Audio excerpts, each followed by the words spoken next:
बच्चे इस एनेंशियोमर और डायस्टेरियोमर के बाद हमारे पास क्वेश्चन अराइज होता है कि what is a racemic mixture.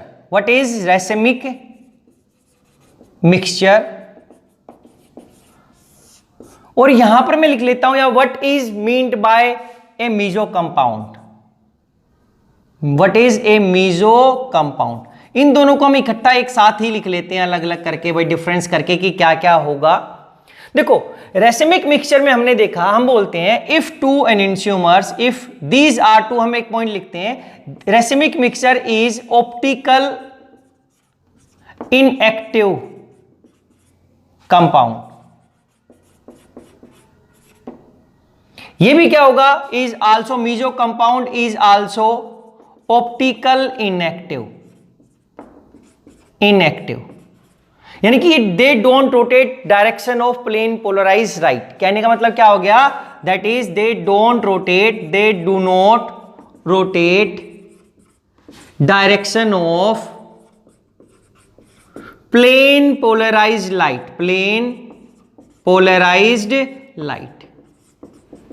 ये लाइट की डायरेक्शन को रोटेट नहीं करते, तो ये भी नहीं करते अगर ऑप्टिकल इनएक्टिव हो गए। तो ये रेसिमिक मिक्सचर क्या बोलते हैं, if two enantiomers are present in equal amount, are present in equal amount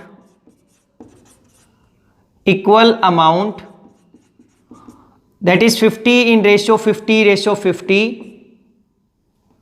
then they form racemic mixture, then they form racemic mixture। क्या बोला बच्चे, अगर मेरे पास एक आर एनेंशियोमर है, दूसरा एस है, अगर ये 50-50 हो गया तो क्या हुआ था, देखो इनका जो मैग्नीट्यूड था, मैग्नीट्यूड क्या था, सेम था, मैग्नीट्यूड सेम था। अगर ये 20 रोटेट कर रहा है 20 डिग्री तो ये भी 20 डिग्री, लेकिन डायरेक्शन अपोजिट थी, तो ये +20 ये -20। तो ओवरऑल अगर ये 50-50% अमाउंट में होंगे तो ये +20 एंगल और ये -20 एंगल कैंसिल आउट हो जाएगा। ओवरऑल जो डायरेक्शन आएगी प्लेन पोलराइज्ड की वो क्या आएगी, 0।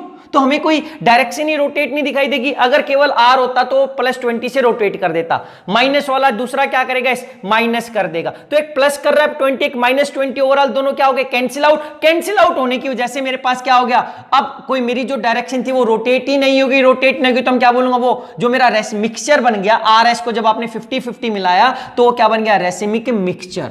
अगर एक 50 से एक 51 हुआ, एक 40 हुआ, तो जो मिक्सचर बनेगा वो ऑप्टिकल एक्टिव होगा और उसको मैं रेसिमिक मिक्सचर नहीं बोलूंगा, रेसिमिक बोल देता हूं। तो बच्चे एक ही चीज होगी कि दोनों 50% है, दोनों ने एक दूसरे की जो डायरेक्शन का था, जो डायरेक्शन था उसने कैंसिल आउट कर दिया, ऑप्टिकल रोटेशन की डायरेक्शन और मैग्नीट्यूड ने कैंसिल आउट कर दिया, और ओवरऑल मिक्सचर क्या होगा, optical inactive. Are present in 50 then they form racemic mixture. तो फिक्स हो गया कि ये मिक्सचर तभी हो जब दोनों 50-50 होंगे। यहां पर क्या हुआ, यहां पे देखो एक ने दूसरे को कैंसिल किया है, ये अलग कंपाउंड फ्री था, ये अलग कंपाउंड फ्री था। मीजो कंपाउंड में क्या हो गया कि यहां पर ये ऑप्टिकल इनएक्टिव है, बट इट की इसकी एक कंडीशन है, यहां पे बोलते हैं the optical inactivity arise, the optical inactivity arise due to internal compensation of optical rotation. ये कह रहा है कि इंटरनल अपने आप ही एक ही मॉलिक्यूल के अंदर इंटरनल कंपनसेशन हो जाती। यहां पे ये अलग अलग मॉलिक्यूल थे, दोनों दो एक दूसरे को कैंसिल आउट कर रहे थे, अलग अलग जगह पे कायल सेंटर थे दो। यहां पर कह रहा है कि कंपाउंड के अंदर ही ऑप्टिकल रोटेशन कैंसिल आउट हो जाती है। ये तब हो सकती है जब ये मीजो कंपाउंड तब एग्जिस्ट करता है जब हम लिखते हैं meso compound have two or more than two chiral centers, but they have a plane of symmetry, कहने का मतलब क्या हो गया बच्चे, देखो एक चीज बताई थी आपको कि अगर मेरा मॉलिक्यूल कायरल है, क्या बोला था, अगर मॉलिक्यूल, इधर लिख देता हूं, अगर मॉलिक्यूल कायरल होगा, ओवरऑल कायरल, तो ऑप्टिकल रोटेशन देगा। उसके अंदर क्या होगी, नीचे कर देता हूं तो यहां लिख देते हूं, अगर मेरा मॉलिक्यूल कायरल होगा तो वहां पर क्या मिलेगी, ऑप्टिकल रोटेशन मिलेगी ही मिलेगी। अगर ऑप्टिकल रोटेशन कोई दे रहा है इसका मतलब वो मेरा मॉलिक्यूल ओवरऑल कायरल है। कैसा? ओवरऑल कायरल होगा। यहां पर मेरा मिक्सचर ओवरऑल क्या हो गया था? कोई रोटेशन नहीं थी, इसका मतलब ये कायरल नहीं बना, एक कायरल मिक्सचर हो गया। तो जो रेसिमिक मिक्सचर होता है तो रेसिमिक मिक्सचर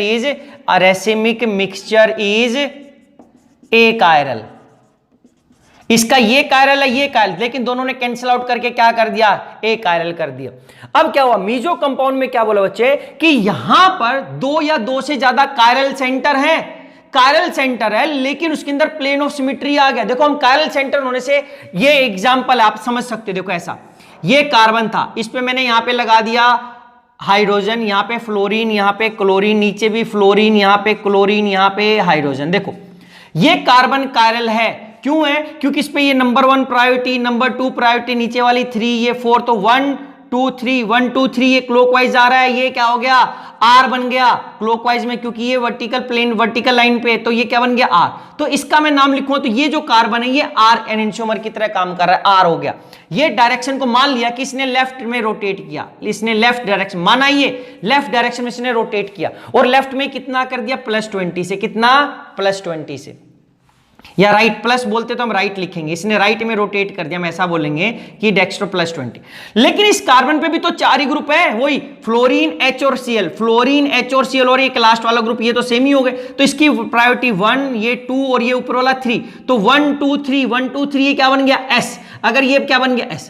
अगर ये S बन गया तो ये अब ये R राइट में कर रहा था, तो ये किस में करेगा? लेफ्ट में करेगा, और किस में से? -20 से, क्योंकि ये कायल कार्बन, ये कायल कार्बन, इनके ऊपर जो एटम्स लगे या ग्रुप्स लगे वो सेम है। अगर वो सेम हो गई, सेम होने से क्या हो गया कि जो इसका मैग्नीट्यूड है वो सेम आएगा लेकिन डायरेक्शन अपोजिट आएगी, क्योंकि एक कॉन्फ़िगरेशन R बन गया, एक S बन गया। बच्चे देखो अब हुआ क्या? ये लाइट को, ये कार्बन है, लाइट को जो आ रही थी उसको 20 डिग्री प्लस कर रहा था, ये -20 कर रहा है। अरे इसमें अलग अलग एक ही मॉलिक्यूल, ये पूरा का पूरा एक ही मॉलिक्यूल है, एक ही मॉलिक्यूल है, यहां पर ये दो अलग अलग थे। अब क्या हुआ? इसने +20 किया, इसने -20, ओवरऑल तो क्या हो गया? Cancel out. कैंसिल आउट होने के बाद जो ऑप्टिकल रोटेशन मिलेगी वो कितनी मिलेगी? 0 डिग्री, हमें कोई मिलेगी नहीं। अगर ऑप्टिकल रोटेशन नहीं मिली तो हम क्या बोलूंगा? ये ऑप्टिकल इनएक्टिव है, ऑप्टिकल इनएक्टिव।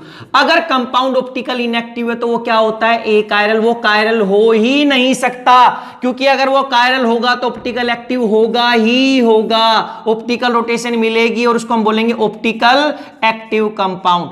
तो ये क्यों नहीं मिला? अगर आप इसको ध्यान से देखो तो इसको मैं ऐसे प्लेन से काट सकता हूं। मैंने एक चाकू लिया यहां पर, उसको ऐसे काट दिया। क्यों काट दिया? यहां से काट दूं तो देखो क्लोरीन से क्लोरीन हाफ हाफ हो गया, ये कार्बन से कार्बन, इधर फ्लोरीन फ्लोरीन, इधर H और H, अरे बिल्कुल इक्वल हाफ में कट हो गया ना। काट सकते हो आप इस मॉलिक्यूल को। ये देखो ऐसा था, ये ऐसा दिखाया आप लोगों ने। अब इस रेड और एक की पोजीशन चेंज कर दो। अगर हम करते हैं अपनी, क्या किया? ये 4 डिफरेंट ग्रुप हो गए थे, नीचे वाले पे भी 4 डिफरेंट ग्रुप हो गए। क्या हो गया? 1 2 3 और ये 4, इसके लिए 1 2 3 और 4। लेकिन इसको मैं 2 इक्वल हाफ में काट सकता हूं ना ऐसा। तो ये कायल कार्बन था, ये कायल कार्बन था, ये रोटेट कर रहा है, ये रोटेट, लेकिन इंटरनल कंपनसेशन हो गया। इंटरनल कंपनसेशन का मतलब है इंटरनली वो कैंसिल आउट हो रही ऑप्टिकल रोटेशन उसकी, क्योंकि इनका इन्वायरमेंट सेम, इसका सेम। तो एक R होगा तो एक S होगा ही होगा। अगर ये प्लेन लगा दिया मैंने, ये होता ही होता है। अगर उस मॉलिक्यूल में प्लेन लग जाए, उस पे 4 डिफरेंट ग्रुप से लगे हो और उसके अंदर क्या है? प्लेन लगता हो, तो ये एक R होगा तो एक S है, अगर ये S है तो ये R होगा ही होगा। ऐसा होने से ऑप्टिकल रोटेशन कैंसिल आउट हो जाएगी इंटरनल, और वो क्या मिल जाएगी? 0। तो ओवरऑल मॉलिक्यूल क्या बन जाएगा? ए कायरल। तो इस टाइप के कंपाउंड को, जिसमें 2 या 2 से ज्यादा कायरल सेंटर हो, कायरल कार्बन हो, लेकिन उसमें एक प्लेन एग्जिस्ट करता हो, तो उस कंपाउंड को हम बोल देते हैं मीजो कंपाउंड। इसकी कोई मिरर इमेज एग्जिस्ट नहीं करती है, और मीजो अपने आप में अकेला ही होता है। और याद रखना, ये इंपॉर्टेंट पॉइंट है बच्चे इसके लिए, क्या कि no mirror image exist for meso compound,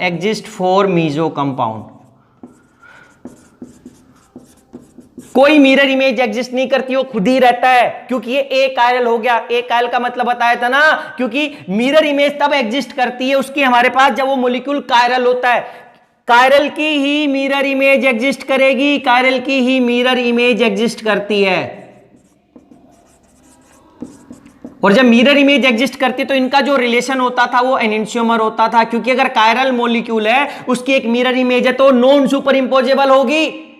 तो उसको उनका रिलेशन कैसा होगा, एनेंशियोमर। अब मेरा मोलिक्यूल ही कायरल नहीं है, जो हमने बताया था जब प्लेन लगता है तो वो जो मिरर में दिखाई देता है वो सेम ही होता है, वो अलग अलग नहीं होता।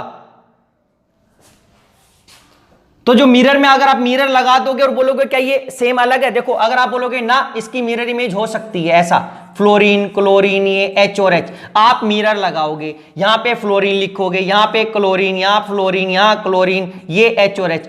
इस मॉलिक्यूल को आप ऐसे कैसे उठा के 180 डिग्री रोटेट कर दो, ऐसा 180 करोगे तो ये दोनों फ्लोरीन उधर आ जाएंगे, दोनों क्लोरीन इधर आ जाएंगे, ये H और H इंटरचेंज, तो ये दोनों सेम ही नहीं बन जाएगा। इसको 180 डिग्री रोटेट कर दो, 180 डिग्री रोटेट। तो रोटेट ऐसे कैसे करोगे तो ये दोनों क्लोरीन उधर आ जाएंगे, ये कार्बन अगर ऊपर है आपने बोला तो ये कार्बन इधर नीचे आ जाएगा। अगर लेकिन ऊपर नीचे उठा के देखोगे तो एक दूसरे के ऊपर नहीं आ जाएंगे। देखो इसको उठाया आपने 180 डिग्री कर दिया तो ये क्लोरीन इधर थे, ये इधर आ गए, अरे तो सेम ही तो हो गया। अगर रोटेशन से आपको पता है रोटेशन से RS कभी चेंज नहीं होते, इसको रोटेशन करके कि मैं इसमें इंटर कन्वर्ट नहीं कर सकता, इसको रोटेशन से इसमें कन्वर्ट नहीं कर सकता, अरे ये रोटेशन से तो ये सेम ही आ गया ना, 180 डिग्री रोटेट किया तो ये बन जाएगा। देख लेते हैं जो अभी हमने बनाया था ऐसा, क्या मैं रोटेशन से एक दूसरे में कन्वर्ट कर सकता हूं? बिल्कुल कन्वर्ट कर सकता हूं इसको मैं।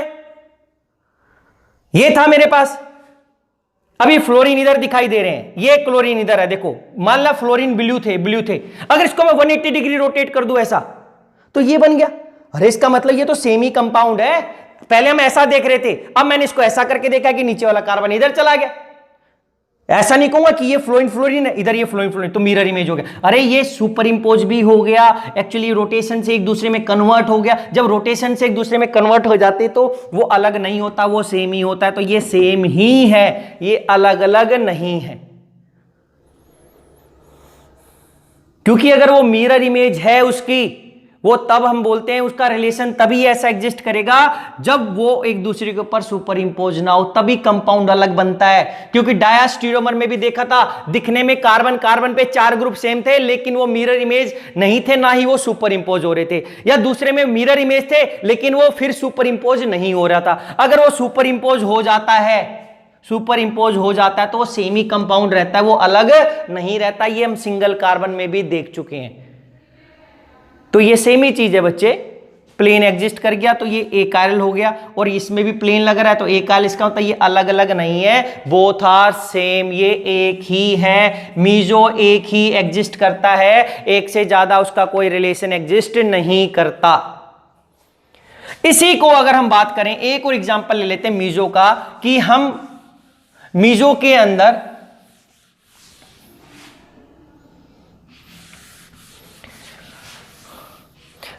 बच्चे हम इसका एक एग्जांपल और ले लेते हैं जिसमें 3 कायल सेंटर दिखाते हैं। ऐसा देखो, अगर हमने लिखा इधर इस तरीके से, यहां पे H, यहां पे फ्लोरीन, इधर H, इधर H, इधर OH, इधर क्लोरीन, इधर OH और इधर क्लोरीन, ऐसा, तो ये कायल कार्बन है, 4 डिफरेंट ग्रुप हो गए। ये कायल कार्बन, ये कायल कार्बन नहीं है क्योंकि एक F और एक H, तो 2 ग्रुप हो गए। लेकिन इस साइड भी ये सेमी ग्रुप है, ClHOH, यहां पर भी Cl, तो इसको हम स्टीरियो सेंटर बोलते हैं, स्टीरियो सेंटर, क्योंकि ये एक ऐसा कार्बन है जो कायरल इन्वायरमेंट के बीच में रह रहा है। किसके लेफ्ट में भी कायल कार्बन है, राइट में भी कायरल है, लेकिन ये मॉलिक्यूल है, इसमें 2 कायल कार्बन थे। इसका मतलब जरूरी नहीं कि उसमें कायल कार्बन है तो मॉलिक्यूल कायरल होगा। क्यों? क्योंकि अगर इसके अंदर देखो, ये कायल सेंटर कार्बन था, ये कायल कार्बन था, ये भी कायल कार्बन था, ये रोटेट करेगा प्लेन पोलराइज को, ये भी रोटेट करेगा, तो ओवरऑल हमें कुछ रोटेशन मिलनी चाहिए थी। लेकिन क्या हुआ, इसमें भी यहां पर एक प्लेन एग्जिस्ट करता है। इसको मैं ऐसे काटूंगा तो H कटेगा, F कटेगा, ये कार्बन कटेगा, OH से OH रिफ्लेक्ट, क्लोरीन से क्लोरीन, H से H, तो ओवरऑल इसमें 2 कायरल सेंटर हैं। इसमें 3 बोल देते हैं, 1 2 3, लेकिन एक्चुअली में ये कायरल नहीं होता। इसको कायरल इसलिए बोला जाता है क्योंकि कायरल इन्वायरमेंट में रहता है, इसको स्टीरियो सेंटर बोल देते हैं। तो इसमें कितने थे, 3 कायरल कार्बन बोल दिया, 3 कायरल सेंटर बोल देते हैं हम लोग, बुक्स में लिखा होता है आपके लेवल पे, उसको फिर हम अलग अलग दे देते हैं। एक्चुअली इनके अंदर जो अभी आपकी बुक्स है उसमें लिखा है chiral centre, chiral carbon, stereo centre, तो एक्चुअली अभी आपके लेवल पे हम सेम ही बोल देते हैं, लेकिन एक्चुअली इनमें सभी में थोड़ा थोड़ा डिफरेंस है। ये स्टीरियो सेंटर बोल देते हैं, तो ये कायरल मानना, तो इसको कायरल मान लेते हैं अभी आप बुक्स के अकॉर्डिंग, लेकिन ये है नहीं। अब कायरल सेंटर होते हुए भी ये कायरल नहीं, ये मॉलिक्यूल कायरल नहीं है। ये मॉलिक्यूल कैसा है, ए कायरल है, क्योंकि इसके अंदर प्लेन ऑफ सिमेट्री एग्जिस्ट करता है। अगर प्लेनोसिमेट्री एग्जिस्ट करेगा तो ये एकाइल होगा और ये कैसा होगा, ऑप्टिकल इनएक्टिव। अगर ये ऑप्टिकल इनएक्टिव हो गया तो इसकी no mirror image exist, no mirror image exist, इसकी कोई मिरर इमेज एग्जिस्ट नहीं करेगी, ये खुद ही होगा जो मिरर को आपको दिखाई देगा, क्योंकि इसको जब आप रोटेट कर दोगे 180 तो वो बन जाएगा। और रोटेशन से आप आरएस को एक दूसरे में कन्वर्ट नहीं कर सकते बच्चे कभी भी। तो ये था हमारे पास मीजो कंपाउंड। इसका एग्जाम्पल जो हम बात बोल रहे हैं कि हम आरएस को इंटर कन्वर्ट नहीं कर सकते, उसको एक बार फिर मॉडल से देख लेते हैं, जो अभी तक हम काफी बार देख चुके हैं।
ये देखो बच्चे, फिर हमने ले लिया वो, इसको हम कम से कम अभी 7वीं 8वीं बार कर रहे हैं। एक बार फिर देख लेते हैं। ये कार्बन कायरल है, ये कार्बन कायरल था, इस पे ये व्हाइट लगा दी, इस पे ब्लैक से आपको रिप्रेजेंट हो रहा है कि ऊपर वाले मैंने हाइड्रोजन इस पर ब्लैक कलर का कर दिया कि ब्लैक वाले हैं, ये नॉर्मल है। तो ये मिरर इमेज है, लेकिन जब आप इसको उसके ऊपर उठा के रखोगे ऐसा, तो ये देखो इसको इंपोज नहीं करेगा बच्चे।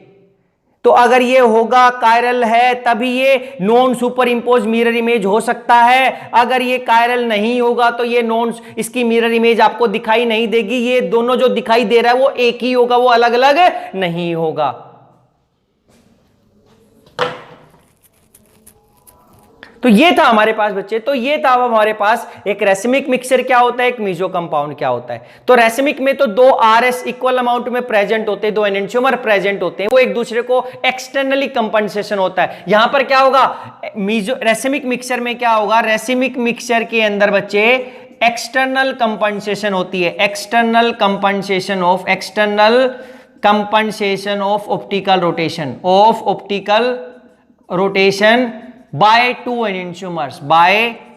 एनेंटियोमर्स, वो अलग अलग एनेंटियोमर कैंसिल आउट करते हैं। यहां पर क्या हो रहा है, इंटरनल कंपनसेशन होती है, जो कि ये भी एक एनेंटियोमर, आपस में एनेंटियोमर दिखाई देते हैं इंटरनल कंपाउंड में, जो कैंसिल आउट कर देते हैं। तो जिसके बाद हम बोल सकते हैं, एक क्वेश्चन आ रहा है सकता है, what is meant by racemisation, what is meant by racemisation, कि रेसिमाइजेशन क्या है। हमने रेसिमिक मिक्सचर देखा और हमने क्या देखा, मीजो कंपाउंड देखा। तो अगर ये बोल देते व्हाट इज रेसिमाइजेशन, यहां पे Z लगा दो, यहां पे S आ जाता है ऐसे रेसिमाइजेशन, तो क्या हो गया, it is the process of, हम डेफिनेशन आ जाती है एक लाइन में, क्या लिखेंगे, it is the process of conversion of optical active compound into a racemic mixture having equal amount of enantiomers.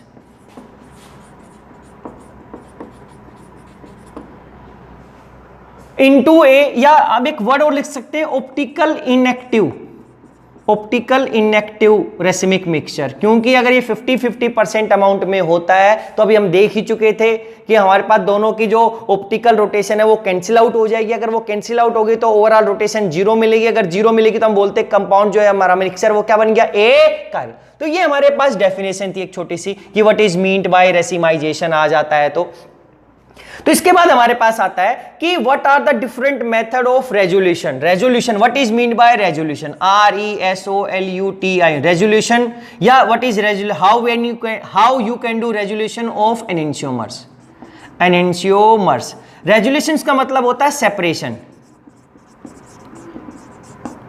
तो आपके पास कुछ भी आ सकता है, what is mean by resolution, how you can do resolution of enantiomers, how you can do separation of enantiomers. Diastereomers को separate करना easy होता है बच्चे, क्योंकि हम पहले ही देख चुके उनके केमिकल फिजिकल प्रॉपर्टीज डिफरेंट होती हैं, उनकी केमिकल दूसरे हम डिफरेंशिएट कर सकते हैं। तो जिनका boiling point, freezing point, melting point ही डिफरेंट, हम फ्रैक्शनल डिस्टिलेशन से कर सकते हैं, फ्रैक्शनल क्रिस्टलाइजेशन कर सकते हैं। तो हम इजीली या क्रोमेटोग्राफी से इजीली क्या कर सकते हैं, उनको सेपरेट कर सकते हैं। लेकिन एनेंशियोमर्स को डिफरेंट करना डिफिकल्ट हो जाता है, क्योंकि उनकी जो केमिकल और फिजिकल प्रॉपर्टी वो नियरली क्या होती है, सेम। फिजिकल तो सेम ही होती है, केमिकल एक ही केस में डिफरेंट होती है जब हम उनकी रिएक्शन किसी कायरल कंपाउंड, सबस्ट्रेट या रिएजेंट के साथ करवा देते हैं, कैटलिस्ट हमारा कायरल हो। तो अब हम क्या करेंगे, how you can do resolution of enantiomer. तो रेजुलेशन क्या था, देखो रेसिमाइजेशन या रेसिमिक मिक्सचर था कि आपने ऑप्टिकल एक्टिव कंपाउंड से ऑप्टिकल इनएक्टिव बना दिया। अगर आप रेसिमिक मिक्सचर को सेपरेट कर देते हो into pure enantiomer, then it is called resolution.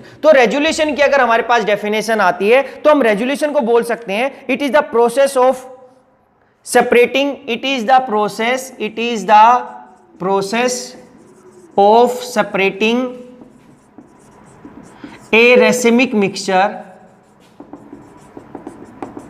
into pure enantiomers। ये अपोजिट हो गया, रेसिमाइजेशन और रेजुलेशन एक दूसरे के क्या हो गया, अपोजिट हो गया।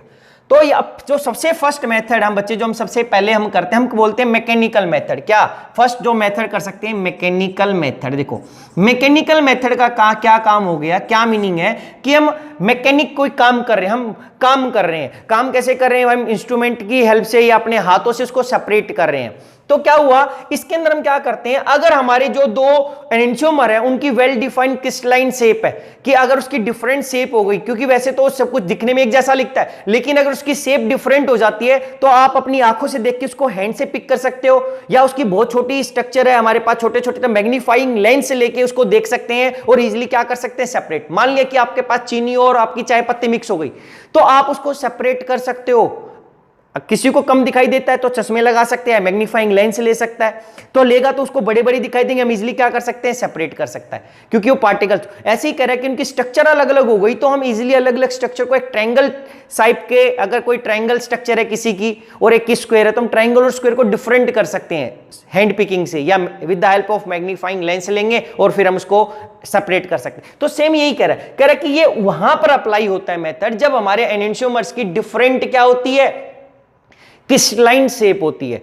अगर ऐसा हो गया तो ये टाइम कंज्यूमिंग प्रोसेस होगा, करेक्ट, क्योंकि टाइम लगेगा, लेबोरियस होगा। लेबोरियस का मतलब हमें बहुत ज्यादा काम करना पड़ेगा, और इसमें हम ज्यादा के लिए नहीं कर सकते, हम एक लिमिटेड सैंपल के लिए कर सकते हैं। अगर भाई अगर 100 ग्राम चीनी थी, अगर या 50-50 ग्राम सेपरेट कर सकते हो, लेकिन अगर एक एक क्विंटल होगी तो आप नहीं कर सकते। तो यहां पर मैकेनिकल मेथड में हम क्या करते हैं, mechanical method is applied for enantiomers which have well defined, हम क्या बोल सकते हैं, crystalline form, which have different crystalline forms, and we can separate them with hands or with the help of magnifying lens, and with the help of magnifying lenses। जो इसका example है बच्चे, जो इसका एक बेस्ट एग्जाम्पल है हमारे पास, वो एग्जाम्पल आता है sodium ammonium titrate, sodium ammonium titrate, TAR ATE tartrate. तो इसका जो एक लेक्स प्लस और माइनस लिखते हैं, देखो प्लस का मतलब होता है डेक्स्ट्रो रोटेटरी, डेक्स्ट्रो रोटेटरी जो राइट डायरेक्शन में लाइट को रोटेट करता है, माइनस का मतलब होता है लीवो रोटेटरी। तो यहां पे जो प्लस और माइनस अगर हम बोल दिया, इसका जो सोडियम अमोनियम टार्ट्रेट होता है उनकी स्ट्रक्चर अलग अलग होते हैं, हम इजीली सेपरेट कर सकते हैं। तो इसकी जो लिमिटेशन है, अगर हमारे पास आता है what are the limitation of mechanical method, तो हम क्या बोल सकते हैं, ये इसकी जो लिमिटेशन है बच्चे, हम यहां पर ये लिमिटेड, इसकी जो है लिमिटेड एप्लीकेशन है। लिमिटेड एप्लीकेशन का मतलब क्या है, बहुत कम ऐसे एंजियोमर्स होते हैं जिसकी डिफरेंट क्रिस्टलाइन शेप होती है। लिमिटेड एप्लीकेशंस है, as only few enantiomers have different crystalline forms. बहुत कम हो गए तो बहुत कम अप्लाई करेंगे। दूसरा क्या है, इट इज लेबर इंटेंसिव, या हम बोल सकते हैं टाइम कंज्यूमिंग। फिर थर्ड हम बोलते हैं यहां पे इट इज लेबोरियस, बहुत ज्यादा काम करना पड़ेगा हम लोगों को, तो भाई इसलिए हम इसको अवॉइड करते हैं। सेकंड मेथड हम जो बोल सकते हैं बच्चे, हमारे पास सेकंड मेथड आता है बायोकेमिकल मेथड।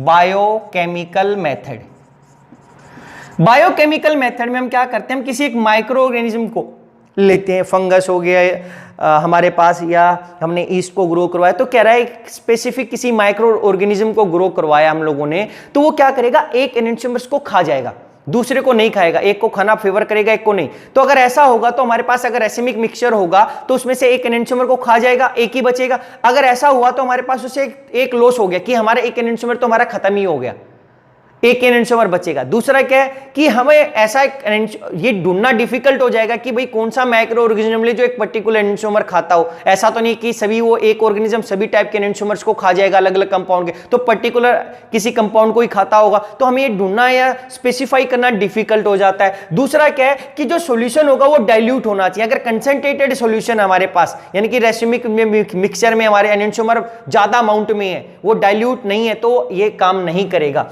ये काम तभी करता है जब दोनों कैसे होते हैं, डाइल्यूट होते हैं। यहां हमारे पास क्या है, ये हम तभी कर सकते हैं जब स्मॉल अमाउंट में हो, क्योंकि टाइम कंज्यूमिंग होता है। जब वो खाता है बैक्टीरिया, वायरस या फंगस खाएगा तो उसको टाइम लगेगा। ऐसा नहीं कि अगर थोड़ी अमाउंट में हुआ, भाई मिलीग्राम में हुआ या थोड़ा सा ग्राम में हुआ तो थोड़ा टाइम ले लेगा वो, लेकिन अगर वो केजी में हुआ तो उसको महीने और सालों लग जाएंगे। तो हम इसको टाइम कंज्यूमिंग है तो इसको अगर अमाउंट कम हुई तब अप्लाई कर सकते हैं। और हमें एक ही एनेंटियोमर की रिक्वायरमेंट है, हमारा दूसरे की रिक्वायरमेंट नहीं। अगर हमें दोनों चाहिए और सेपरेट चाहिए तो हम नहीं अप्लाई कर सकते, क्योंकि एक तो हमारा कंज्यूम हो जाएगा। तो क्या हुआ इसके अंदर, बायोकेमिकल मेथड में हम क्या लिखेंगे बच्चे, in this resolution method microorganisms are used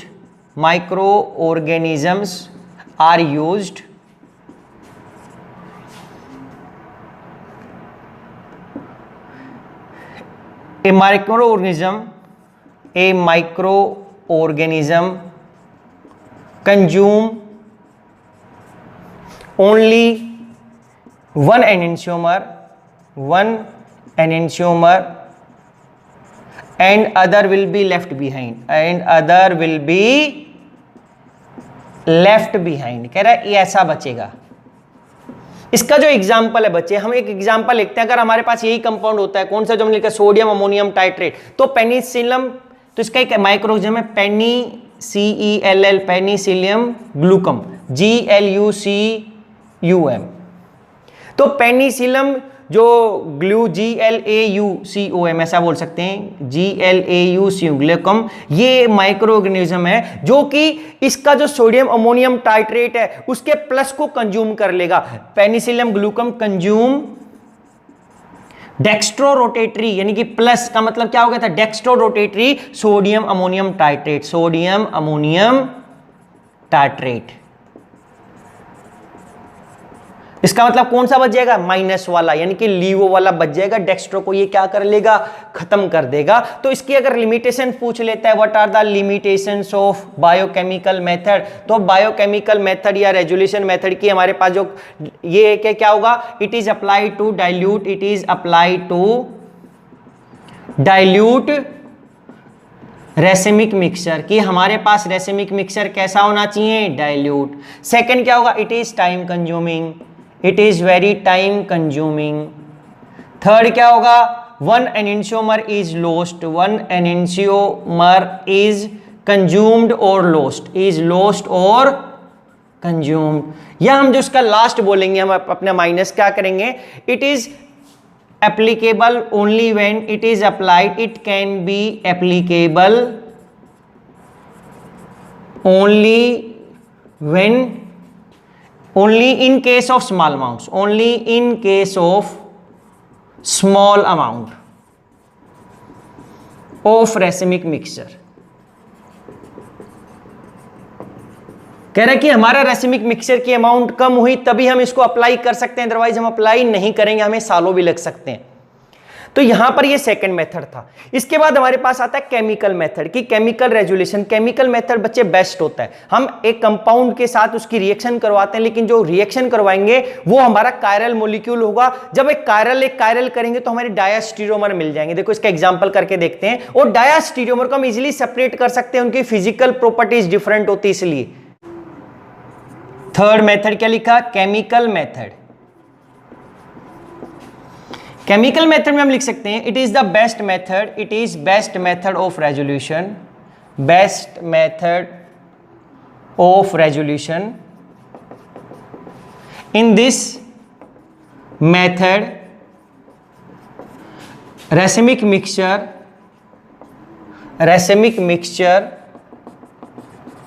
plus minus is treated with a chiral substrate, या reagent लिखो या कंपाउंड लिखो, एक ही बात हो गई, chiral substrate due to, and by which diastereomers are formed, diastereomers are formed